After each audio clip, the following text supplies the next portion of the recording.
graffiti gets a bad rap. But in some areas, this negative perception is being turned on its head.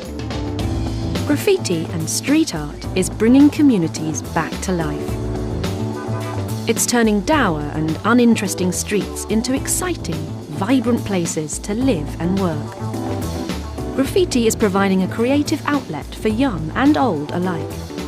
It's opening eyes, creating new opportunities, and making people happier. David Speed is a graffiti artist and the director of Graffiti Life, an organisation whose work shows that you don't have to sell a Banksy to have graffiti change your life. Graffiti Life is a collective of artists. We offer a range of services to our clients. So as well as having our little gallery here where we sell prints and original paintings, we also do team building, where we teach people how to paint. They can sort of learn how to do graffiti. We do murals. We've worked for some really big companies. We do advertising, and we paint interiors, exteriors, murals all over the world, which is great.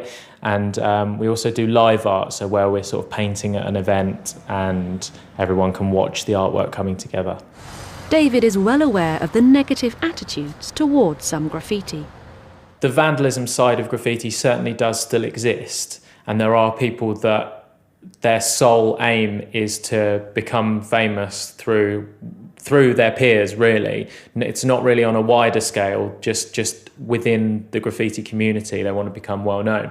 So they will then paint their name on as many surfaces as possible. That's kind of their goal. And that still very much exists. It's kind of funny how there's sort of two different worlds within it. There's the people who are there's a lot of people who are strictly just painting legally. There are people who are painting legally and illegally, and then there are the people who are strictly painting illegally. And the two worlds both still exist. The reason that I'm allowed to work professionally as a graffiti artist nowadays comes down to the fact that there is an understanding from the general public of the artistic side of graffiti.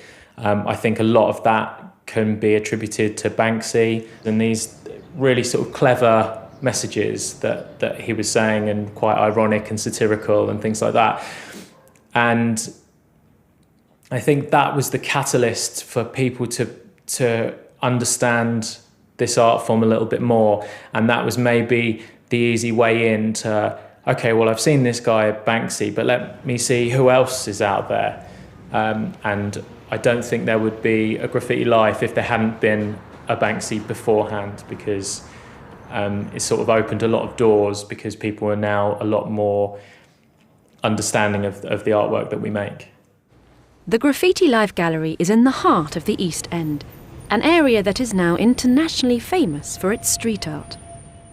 For me, I just love the fact that, I live in East London, so every day when I walk to work, I get to go to an art gallery completely for free.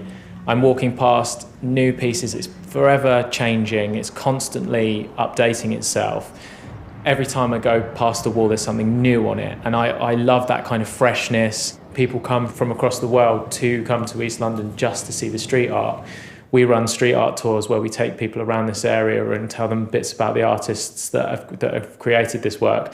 And on this, in the same way, international artists, this would be their first stop, is to come to London to create artwork here, just because this is the hub, this is the central place where all the artwork happens, certainly within street art.